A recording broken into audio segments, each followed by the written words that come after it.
தமிழக வெற்றி கழகத்தின் ஆட்சியானது எந்த நேரமும் கவிழலாம், 2029க்குள் இடைத்தேர்தல் வரலாம் என முழங்கியவாறு 36 பேர் கொண்ட ஆய்வு குழுவோடு களமிறங்குகின்றார் முன்னாள் முதலமைச்சர் மு.க.ஸ்டாலின் அவர்கள். இது நிச்சயமாகவே ஒரு மாற்று புரட்சிக்கு, அதாவது இளையவர்களின் தலைமையிலான அரசியலில் கடந்த கால விழுமியங்களையும் கசப்புகளையும் கடந்து பயணிப்பதற்கான ஒரு ஆதரவு தளமாக கூட அமையலாம்.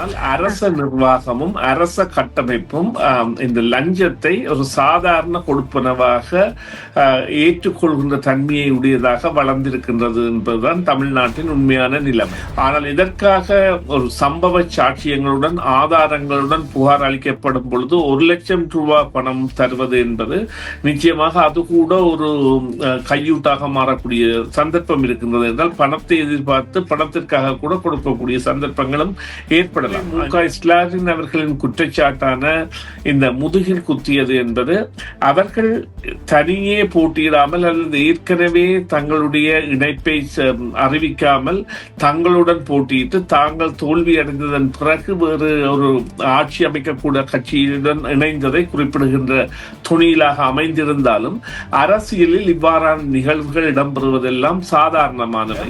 இந்த தமிழக வெற்றி கழகத்தில் வெற்றி பெற்றவர்கள் சிலர் பதவி இழக்கக்கூடும் என்கின்ற ஒரு கேசியம் இருக்கின்றது. ஏனென்றால் அவர்கள் கொடுத்த அவர்களுடைய கல்வி தகமைகள், சொத்து தகமைகள், குற்றவியல் போன்றவற்றில் ஈடுபட்ட விடயங்கள் போன்றவை எல்லாம் ஆராய்வுகளுக்கு உட்படுத்தப்படுகின்ற பொழுது 6 அல்லது 7 உறுப்பினர்கள் அவ்வாறு பதவியை இழக்கக்கூடிய நிலையில் ஏற்படலாம் என்று அதில் ஒரு முக்கியமான அமைச்சராக ராஜ்குமார் அவர்களுக்கு கூட அவ்வாறான நிலை ஏற்படலாம் என்கின்ற ஒரு கேசியமான உறுதிப்படுத்தப்படாத ஒரு தகவல் ஒன்று கசிய விடப்பட்டிருக்கின்றது ஊடகங்களால்.